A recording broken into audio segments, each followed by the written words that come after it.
சுமன் கவி, பிரியதர்ஷினி ராகுலோட கருத்துக்களை கேட்டீங்க. வளர்ச்சி வளர்ச்சி வளர்ச்சி இதை முன்வைத்து தான் நாங்கள் தேர்தலை தொடர்ந்து பாஜக அணுகுகிறது.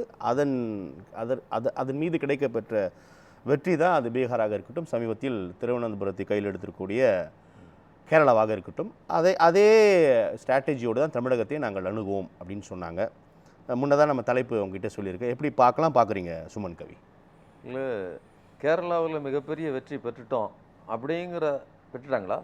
அப்படியா? அது மிக பிரம்மாண்டமான வெற்றியா? பிரதமரே இப்போ ட்வீட் பண்ணியிருக்காரு, 45 ஆண்டுகளுக்கு பிறகு திருவனந்தபுரத்தை வென்றிருக்கிறோம், அடுத்து வரவிருக்கக்கூடிய கேரள சட்டமன்ற தேர்தலில் இதுதான் எங்களை முன்னெடுப்பாக வைத்து வெற்றி பெறுவோம்னு பிரதமர் சொல்லியிருக்காருங்க. அதெல்லாம் நீங்கள் பார்க்கலையா? கேரளாவில் மிக பிரம்மாண்டமான, யாரும் எதிர்பார்த்திராத, அதாவது அசைக்க முடியாத மிகப்பெரிய வெற்றியை பெற்றாங்களா? இங்கே சிபிஎம் ஆன்டி இன்கம்பன்சி இருக்குது, அவர்களுக்கு எதிரான மனோநிலை இருக்குது. அதை அறுவடை செய்கிற இடத்துல பிரதான எதிர்க்கட்சியாக காங்கிரஸ் இருக்குது. அதைத்தான் ரிசல்ட்டே சொல்லுது. நீங்கள் அதனால தான் அவங்க பிரியதர்ஷினி சொன்னாங்க, எக்ஸ்ட்ரீம் லெஃப்ட்லேருந்து எக்ஸ்ட்ரீம் ரைட்டுக்கு உடனே கிடைக்காது இல்லையா, இடையில இருக்கக்கூடியதை தாண்டி வரும். எவ்வளோ கிடைக்கும்? 7 மாநகராட்சி, சரி 6 மாநகராட்சி, அதில் 1 என்டிஏ, இன்னொன்று ஆள்கிற எல்டிஎஃப், மற்றது ஃபுல்லாக காங்கிரஸ் தானே. 4 காங்கிரஸ் வசம். ஆமாம், 5 காங்கிரஸ் வசம். சரிங்களா?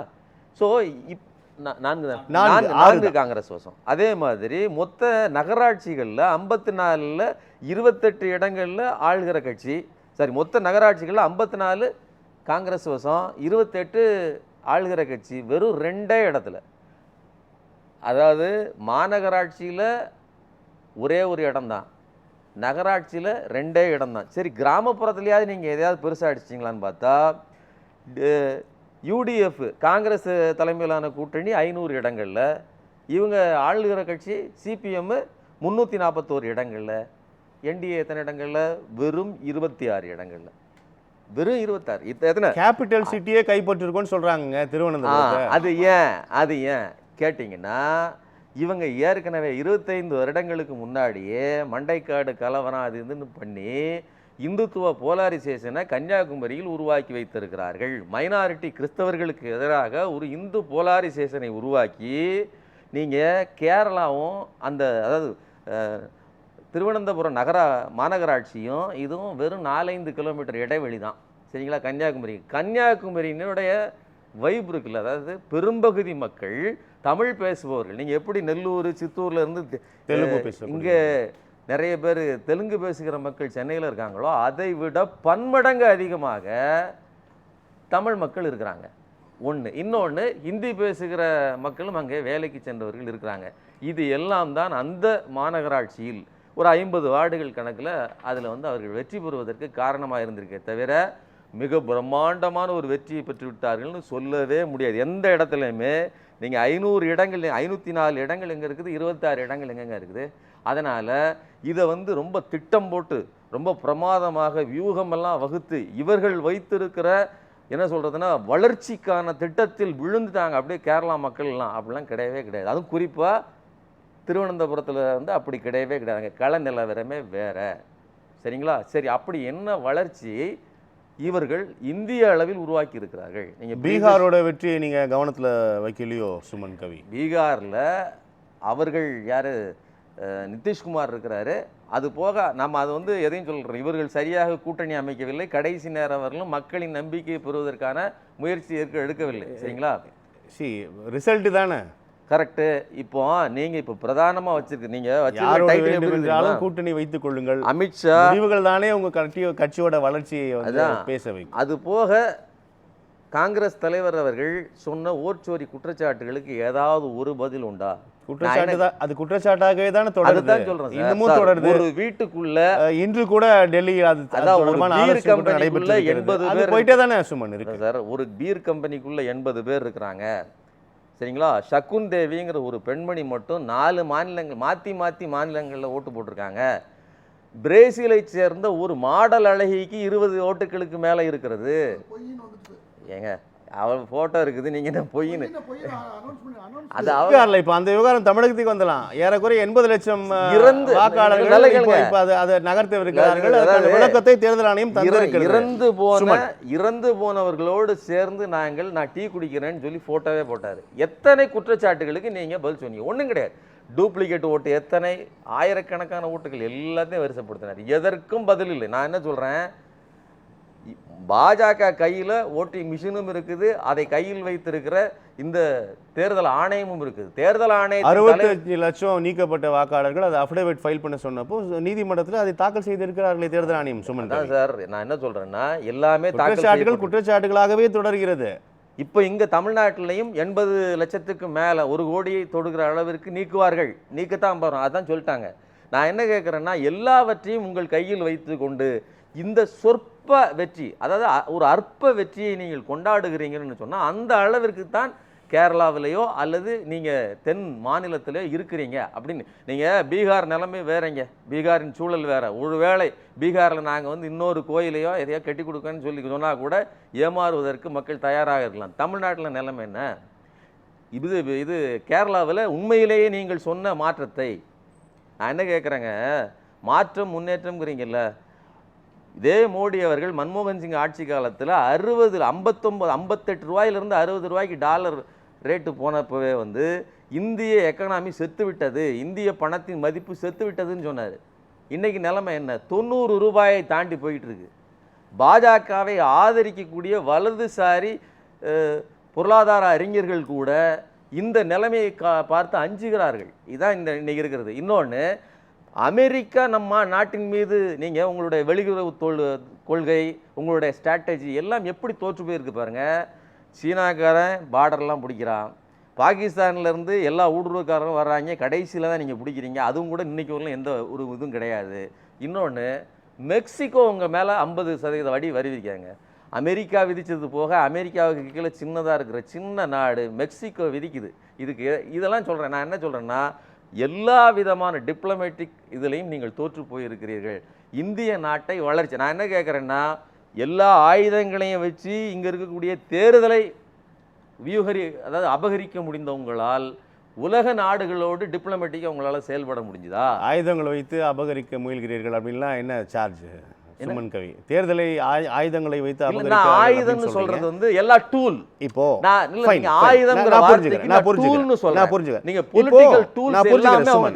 பீகார் கேரளாவை இப்ப தமிழ்நாட்டுக்குள்ள வந்துடலாம். 96 இங்க அவருடைய கணக்கை துவக்கி விட்டார்கள். ஒரு சட்டமன்ற உறுப்பினராக பொன் ராதாகிருஷ்ணன் துவக்கினார் 96. 2025 இருக்கும். இப்போது 4 சட்டமன்ற உறுப்பினர்கள் பாஜக இருக்குது. இப்போ களம் பார்க்கிறோம்.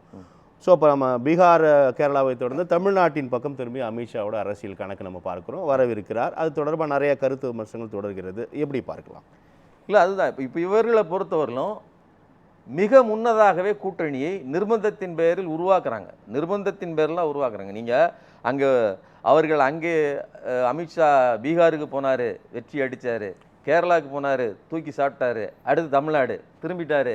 இப்போ தமிழ்நாட்டை அப்படியே அடித்து தூக்கிடுவார். இப்படிங்கிற மாதிரி தான் நாம் ஒரு நெரேஷன் செட் பண்ணது. தலைப்புகளே அப்படி தான் இருக்குது. பிரச்சனை என்ன அப்படின்னா, அப்படிப்பட்ட வெற்றியை கேரளாவில் பெறவில்லை, தமிழ்நாட்டில் பெற முடியாது. நீங்கள் என்ன பண்ணி வச்சுருக்கீங்க? கேரள அரசியல் வரலாற்றில் திருவனந்தபுரத்தை கைப்பற்றிய பாஜக ரொம்ப கவனத்தோடு தான் தலைப்பு கொடுத்துருக்கோம் சுமன். ஒட்டுமொத்தமாக வெற்றி பெறலாம் நம்ம குறிப்பிடவில்லை சுமன். நான் என்ன கேட்கிறேன், 45 ஆண்டுகளாக இடதுசாரிகள் வசம் இருந்ததை பாஜக ரொம்ப கவனமாக பயன்படுத்திருக்கோம். கரெக்ட். நான் என்ன கேட்கிறேன்னா, கேரள அரசியல் வரலாற்றில் திருவனந்தபுரத்தை கைப்பற்றிய பாஜக உண்மைதான். பீகாரில் கேரளா உண்மைதானே? பீகார் உண்மையா பொய்யா? இல்ல, நான் உண்மையா பொய்யா? பீகார் கேரளாவை தொடர்ந்துங்கிறீங்க. பீகார் மாதிரி கேரளாவில் மிகப்பெரிய வெற்றியா? நான் கேரளாவில் அதுவும் குறிப்பாக திருவனந்தபுரத்தின் சினாரியோவை சொல்லிட்டேன். அது வந்து ஒரு கன்னியாகுமரியினுடைய தொங்கு சதை மாதிரி ஒரு இணைந்த பகுதியாகத்தான் இருக்கிறது. அங்கே மைனாரிட்டிகளுக்கு எதிரான ஒரு உளவியலை உருவாக்கி நீங்கள் இங்கே இருக்கக்கூடிய தமிழ் வாக்காளர்கள் அங்கே நிறைய பேர் இருக்கிறாங்க. சின்ன சின்ன கடைகள் வச்சுட்டு தமிழர்கள் இருக்காங்க. அவர்களெல்லாம் ஒரு வகையான இந்து உணர்வில் போட்டிருக்காங்க. வேறு எங்கே போட்டிருக்காங்க? இன்னும் கூடுதலாக கேட்குறேன், நம்ம பேசின மாதிரி, அதாவது சபரிமலைக்கு கீழே அவர்கள் வந்து தோற்று போயிருக்கிற அந்த பஞ்சாயத்திலே தோற்று போயிருக்கிறார்கள். நகராட்சியிலே அவர்கள் தோற்று போயிருக்கிறார்கள்ங்கிறதா செய்தி. அப்படி இருக்கும்போது அவங்களுடைய வியூகங்கள் எங்கே போச்சு? நான் என்ன கேட்குறேன், எப்படி ராமர் கோயில் கட்டப்பட்ட உத்தரப்பிரதேசத்தின் மாநிலத்தில் நீங்கள் வந்து அயோத்தியில் எப்படி அவர்கள் தோற்று போனார்களோ அதே மாதிரி இங்கே நீங்கள் என்ன அரசியல் வைக்கிறீங்க, இந்துத்துவ அரசியல், இந்துக்களுக்குன்னு வைக்கிறீங்க, அந்த இடத்துல தோற்று போகிறீங்களே. இப்போ நான் தான் சொல்கிறேன், நீங்கள் இங்கே என்னத்தை எடுக்கிறீங்க கையில், நீங்கள் திருப்பரங்குன்றத்தை எடுக்கிறீங்க. மக்களின் வளர்ச்சிக்காக நாங்கள் இந்த திட்டத்தை வகுத்தோம், நாங்கள் பெட்ரோலின் விலையை 40 ரூபாய்க்கு குறைப்போம்னு சொன்னீங்க. இன்றைக்கி எவ்வளோ ரூபா, 100 ரூபாய் தாண்டி போயிடுச்சு. உங்களால் எதுவும் பண்ண முடியலையே. நான் என்ன சொல்கிறேன், நீங்கள் கொடுத்த எந்த ஒரு வாக்குறுதியையும் நீங்கள் வாக்குறுதியை விட்டுருங்க, குறைந்தபட்சம் இந்த நாட்டை நிர்வகிக்கிறதில் நீங்கள் டிப்ளமேட்டிக்காக இருந்தீங்களா? பங்களாதேஷ் வாரப்போ வந்து இவங்க இந்திரா காந்தி பேசின அந்த வார்த்தைகள்லாம் வீடியோ இப்பவும் இருக்குங்க. நீங்கள் அயன் லேடிங்க, ஆனாலும் எவ்வளோ கமாண்டிங்காக பேசுகிறீங்க. நீங்கள் 56 இன்ச்சு மார்பர், நீங்கள் அவ்வளோ இந்தியாவை அதாவது பாதுகாக்கிறேன், விஸ்வ குருவாக நின்று உலகத்துக்கே அறிவுரை சொல்கிறேன், என்னென்னலாம் சொன்னீங்க. ஆனால் ஒரு சின்ன நாடு மெக்சிகோ உங்கள் மேலே 50% வரியை விதிக்குது, எதையும் செய்ய முடியலைன்னா எல்லாவற்றிலும் தோற்றுருக்கீங்க. சரி, இப்போ நம்ம தமிழ்நாட்டுக்கு வருவோம். தமிழ்நாட்டில் உங்களுடைய இலக்கு என்ன? அதிமுகவை கையகப்படுத்துவது, படுத்தியாச்சு. ஆனால் அதில் கூட உங்களால் முழுவதுமாக வெற்றி பெற முடியவில்லை. இன்னும் குறிப்பாக நீங்கள் ஜாதி அரசியலைத்தான் நீங்கள் முன்னெடுக்கிறீங்க. இவர் நயினார் நாகேந்திரனை அந்த தெற்கு பகுதியில் இருக்கக்கூடிய முக்குளத்தோர் சமூகத்திற்கு, இவர் நாங்கள் வந்து கொங்கு பகுதியில் வெள்ளாளர் சமூகத்துக்கு இப்படின்னு சொல்லி ஒரு திட்டத்தை போடுறீங்க. எல்லா கட்சிகளும் அதானே சுமன் பண்றாங்க, போடுறீங்க. ஆனால் இதில் கூடுதலாக வேட்பாளர்கள் தேர்வு எப்படி நடத்தப்படுகிறது என்பதில் ஒளிந்திருக்கிறது அந்த உண்மை. அதை நீங்கள் மறுக்க மாட்டீங்க. நான் நம்புறேன். எல்லா கட்சிகளும், அதாவது நடைமுறை இதுவாகத்தான் இருக்கும்போது ஜாதி இங்கே புறையோடி கிடக்குது, ஜாதி அடிப்படையில் மக்கள் வாக்கு செலுத்துகிறாங்க. ஆனால் ஜாதி உணர்ச்சியை தூண்டி ஜாதியை மட்டுமே தங்களுடைய டூலாக வச்சு, மத உணர்ச்சியை தூண்டி மதத்தை மட்டுமே தங்களுடைய டூலாக வச்சு வெற்றி பெறுவதற்கு ஆசைப்படுகிற கட்சி எது? நான் என்ன கேட்குறேன், இந்த விஷயத்தில், அதாவது திருப்பரங்குன்றம் விவகாரம் குறிப்பிட்டீங்க. இப்போ நம்ம கேரளாவிலேயே அந்த சபரிமலை பகுதி, அந்த நகராட்சி உட்பட்ட பந்தளம் நகராட்சி இடதுசாரியில் வெற்றி பெற்றிருக்கார்கள். அதுதான் இந்த அரசியல் வந்து மக்கள் ஏற்றுக்கொண்டால் அங்கே வெற்றி பெற்றிருக்க வேண்டும் அல்லவா? ஆனால் வெற்றி பெறவில்லை என்ற இடத்தில் மக்கள் தெளிவாக தான் அணுகிறாங்க. சும்மா கண்டிப்பா மக்கள் தெளிவாகத்தான் இருக்கிறாங்க. அதனால தான் நீங்க அதை அப்படி சொல்லிட்டே இருக்கீங்க. திருப்பரங்குன்றத்தில் இல்லைங்க, அப்படி இல்லை. அதுதான் வள முட்டையில் பத்தலைங்க, பெட்ரோல் ஊற்றி கொளுத்துறாங்க, அப்பவும் பத்தலைங்க நீங்க சொல்றீங்க. எத்தனை நாளும் தான், அதாவது அவங்க எப்போதும் பற்ற வைத்து கொண்டே இருப்பார்கள், அஃபென்சிவாக தானே இருக்கிறாங்க. நான் என்ன கேட்குறேன், மக்களுக்கு நன்மை செய்கிற திட்டத்தோடு வருகிறீர்களா? கலவர திட்டத்தோடு தானே வரீங்க. நான் ஒரு அன்ரெஸ்ட்டை உருவாக்குவேங்க. நான் வந்து அது ஆகம விதிப்படியே கிடையாது. சத்தியவேலு முருகனார் ஆகமத்தை கரைத்து குடித்த ஆகம மேதை.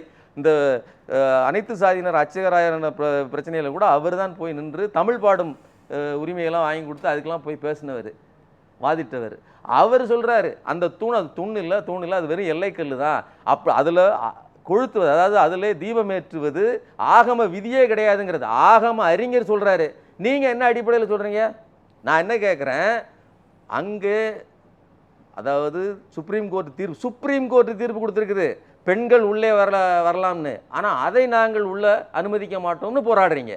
இங்கே ஒரு கோர்ட்டு தீர்ப்பு கொடுத்துச்சு, அதை நீங்கள் கண்டிப்பாக நிறைவேற்றி ஆகணும். எது? ஒரு செஷன்ஸ் கோர்ட்டு, அது ஒரு ஏற்கனவே 2 நீதிபதிகள் கொடுத்த உயர்நீதிமன்ற மதுரை கிளை. ஆமாம், மதுரை கிளை. அதை சொல்கிறேன். உயர்நீதிமன்ற மதுரை கிளை கொடுத்த தீர்ப்பை தமிழ்நாடு அரசு மீறி விட்டதுன்னு அப்படி உணர்ச்சி பொங்க பேசுறீங்க. சுப்ரீம் கோர்ட்டு தீர்ப்பை நீங்கள் என்ன பண்ணீங்க? அது தவறு என்றால் இதுவும் தவறுதான், அது சரி என்றால் இதுவும் சரிதானே. அப்படி இல்லை, நம்ம பேசலாம். இல்லை, அப்படி இல்லை. எது மக்களுக்கு நன்மையானது, எது தங்களுடைய வாக்கு லாபத்துக்கானது? இது ஒரு அரசியல் கட்சி வாக்கு லாபத்துக்காக செய்கிற தவறையும் மக்களுக்காக ஒரு அரசு செய்கிற ஒரு விஷயத்தையும் நீங்கள் ஒன்றும் இல்லைங்க விட்டுருந்தா என்ன பண்ணியிருப்பாங்க, எல்லா விதமான விஷயத்தையும் செய்வாங்க. நான் என்ன கேட்குறேன், இவ்வளோ பேசுறீங்கல்ல, தர்கா பக்கத்தில் கொண்டு போய் தான் விளக்கேற்றேன்னு கேட்குறீங்களா? இருந்தா ஒன்றும் நடந்திருக்காது. தமிழக அரசாங்கத்தோட தவறான அணுகுமுறை என்ற ஒரு வாதம் கூட இதன் மீது தொடர்கிறது. இருவேறு கருத்துக்கள் இருக்குது. இல்ல, நம்ம எதுவுமே தமிழ்நாடு பண்ண முடியாது. இல்ல, தமிழ்நாடு அரசு தவறான அணுகுமுறைங்கிறது திருப்பரங்குன்றம் மக்களுக்கு தெரியும். நீங்கள் எப்படி பந்தளம் மக்களுக்கு தெரிஞ்சிருக்கோ அதே மாதிரி திருப்பரங்குன்றம் மக்களுக்கு தெரியும் யார் தவறு செய்தார்கள், யார் மொத்த கூட்டத்தை வெளியிலிருந்து கூட்டு வந்தாங்க, யார் கலவரம் செய்ய முயற்சித்தார்கள், அது மக்களுக்கு தெரியும். அதனால தான் மக்களின் அபிமானமோ இதுவும் கிடையாது தமிழ்நாட்டில். இன்னொன்று இவர்களுக்கு வளர்ச்சி திட்டம் கிடையாதுதான் மீண்டும் மீண்டும் சொல்கிறேன். இவர்களை பொறுத்தவரை, அதாவது பாஜகவை பொறுத்தவரையிலும் தமிழ்நாட்டில் அவர்களுடைய வியூகம் என்பது அதிமுகவை அழைத்து ஒரு கலவரத்தை எப்படியாவது உருவாக்கி அல்லது இந்து போலாரிசேஷனை ஒரு அன்ரெஸ்டை உருவாக்கி தங்களை வளர்த்துக் கொள்ளலாம் என்பதுதானே தவிர மக்களுக்கு நாங்கள் இந்த திட்டத்தை செய்தோம்னு சொல்லுவதற்கு ஒன்றுமில்லை. நம்ம பேசலாம். சுமன் கவி, மக்கள் தீர்ப்பு தொடர்பாக உங்களுடைய கருத்து. இல்ல கூட்டணி இதற்குள்ள தயவு கூர்ந்து மக்கள் தீர்ப்பு தொடர்பாக உங்களுடைய கருத்தை பதிவு செய்யுங்க. அதுதான், அதாவது கூட்டணி அப்படிங்கிறதுக்கு தான் அதிகமான வாக்குகள். ஆமா, வலுவான கூட்டணி அப்படிங்கிறது கூட்டணிங்கிறது அது என்னன்னா வலுவான கூட்டணி அமைஞ்சிருச்சு, அதனால இன்னும் ஸ்ட்ராங்கா அவர் கூடுதல் உரமேற்றுவதற்காக வருகிறார், அவருடைய அமைப்பதற்காகவும் வரலாம், அப்படியும் பொருள்படும். அமைப்பதற்கு வருகிறார்னு சொன்னா இப்போ பலவீனமாக இருக்கிறது அப்படிங்கிறது அதோட பொருள். பலவீனமான எப்படி இருக்குன்னா ரொம்ப அதாவது என்ன சொல்றதுன்னா எந்த விதத்திலையும் கோர்க்க முடியாத அளவுக்கு பலவீனமாக இருக்கிறது. நீங்க அதுதான் சார் விளக்கமா சொன்னாங்க பாக்கியராஜ் சார். நீங்க டிடிவி ஏற்கனவே தனி கட்சியாக இருக்கிறார், அவர் எடப்பாடி பழனிசாமி அவர்களை தலைமையாக ஏற்க மாட்டேன் அப்படிங்கிறாரு. ஓபிஎஸ் அவர்களை சேர்க்க முடியாது. இன்னும் கூடுதலாக கூட்டணி அமைஞ்ச உடனே அவர் ட்விட்டரில் என்ன போட்டார், ஆட்சியில் பங்கு அதிகாரத்தில் பங்கு. இப்போ பொதுக்குழுவில் என்ன சொல்லியிருக்காங்க, ஆட்சியில் பங்கு அதிகாரத்தில் பங்குலாம் இங்கே வரவே கிடையாது, அதெல்லாம் செய்கிறதுக்கு வாய்ப்பே இல்லை அப்படின்னு சொல்லி அழுத்தமாக பேசியிருக்காங்க. இதையெல்லாம் நான் என்ன சொல்கிறேன்னா, ஏற்கனவே பேசப்பட்ட திட்டங்களுக்கு மாறாக அதிமுக பேசுகிறது, செயல்படுகிறது. ஏற்கனவே விலக்கப்பட்ட ஓபிஎஸ்ஐ உள்ளே இணைப்பதற்கு வாய்ப்பு இல்லைன்னு இபிஎஸ் சொல்லிவிட்டார். இதற்கு மேல் இவர் தன்னுடைய முழு வலுவையோ அல்லது ராஜதந்திரத்தையோ போட்டு செய்வது என்பது இந்த சிதஞ்சு கிடக்கிற ஒட்டு துணிகளை எல்லாம் ஒட்டி இந்த டெய்லர் கடையில் உள்ள பையன் காஜா பையன் சட்டை போட்ட மாதிரி கஷ்டப்பட்டு தைக்கிற ஒரு வேலை. ஏற்கனவே கோட்டு மாதிரி ரொம்ப பக்காவாக ஒரு கூட்டணி இருக்குது, ஒன்றிணைந்து ரொம்ப இறுகமாக. அதனால் எதுக்கு சொல்கிறேன் அப்படின்னு சொன்னால், இந்த கூட்டணி வியூகம் என்பது ஏற்கனவே பலவீனமாக இருக்குது, அதை சரி பண்ணுறதுக்குன்னு சொல்லலாம். இன்னொன்று, இவர்கள் தேர்தல் அதாவது நலத்திட்டங்கள் இதுகளெல்லாம் நலத்திட்டங்கள் வளர்ச்சி திட்டங்கள் அப்படின்னு சொல்கிறீங்க. வளர்ச்சி திட்டங்கள் அப்படி ஏதாவது இவர்கள்ட்ட இருக்குதா? நான் என்ன கேட்குறேன், இந்த நாட்டுக்கு நீட்டு வேண்டாம் தமிழ்நாடு சொல்லுது, அதை இவர்கள் எதையும் கேட்குறதில்ல. சமீபத்தில் நீங்கள் கோவைக்கும் மதுரைக்கும் எங்களுக்கு மெட்ரோ ரயில் வேணும்னு கேட்டிருக்கிறோம். இதை விட சின்ன சின்ன பகுதிகளுக்கெல்லாம் நீங்கள் பாட்னாவுக்கு கொடுத்துருக்கீங்க, கோவாவுக்கு கொடுத்துறீங்க, எதுக்கெல்லாம் கொடுத்துறீங்க, தமிழ்நாட்டுக்கு கொடுக்கல. இப்படி அது மாதிரி கல்விக்கு நிதி கொடுக்கல. ஹியூமிடிட்டி, விவசாயிகளுக்கு இந்த நெல் ஈரப்பதம் மழைக்காலங்களில் அந்த நெல்லை உடனே கொள்முதல் பண்ண முடியல, அதனால ஹியூமிடிட்டி 17%லேருந்து 21% மாற்றி கொடுங்கன்னு கேட்குறாங்க. அதெல்லாம் கொடுக்கல. அப்போ இந்த மக்களுக்கு நலத்திட்டங்களாக எதையும் செய்கிறதுக்கு இவர்கிட்ட கிடையாது. இன்னொன்று, மேடம் சொல்லும்போது சொன்னாங்க, விமர்சன அரசியலுக்கு பதிலாக நலத்திட்ட அரசியல். நலத்திட்ட அரசியல் இவர்களுடைய ஜெனட்டிக்கலாகவே கிடையாதுங்கிறது என்னுடைய கருத்து. இன்னொன்று, விமர்சன அரசியலுங்கிறது எப்படி செய்கிறாங்கங்கிறது பாருங்கள். காங்கிரஸுக்கு ஓட்டு போட்டிங்கன்னா உங்கள்கிட்ட இருக்கக்கூடிய இருக்க மாட்டையும் பிடிங்கிட்டு போயிடுவாங்கன்னு விமர்சனம் பண்ணாங்க. பீகாரில் போய் நின்றுட்டு திமுகவும் தமிழ்நாட்டுக்காரங்களும் பீகாரிகளை அவமதிக்கிறார்கள், இழிவுபடுத்துகிறாருன்னு பேசுனாங்க. இன்னும் கூடுதலாக ஒடிசாவில் வி.கே. பாண்டியன் அவர்களுக்கு எதிராக பூரி ஜெகநாதரனுடைய பண்டாரத்தின் சாவி மதுரைக்கு கொண்டு போயிடுவாங்கன்னு சொல்லி அபத்தமாக தமிழ் வெறுப்பை, தமிழர்கள் மீதான வெறுப்பை கொட்டினாங்க. அப்போ விமர்சன அரசியல்ங்கிறது பாஜகவின் உணர்வுகளில், நாடி நரம்புகளில் உருவேறி போன ஒன்று. இப்போ கூட சமீபத்தில் கூட தமிழ்நாட்டின் மீதான விமர்சனங்களை தான் வச்சிருக்காங்க. இப்போ நம்ம எதுக்கு சொல்கிறோம்னா, இவர்களுக்கு நலத்திட்டம் என்று ஒன்று கிடையாது. விமர்சன அரசியல் என்கிற பெயரில் பிரிவினைவாத அரசியலை செய்கிறார்கள். இன்னொன்று, தேர்தல் வியூகம் என்பது ஏற்கனவே சிதைந்து கிடக்கிறது, அதில் இவர்கள் தோல்வி அடைந்திருக்கிறார்கள். நன்றி.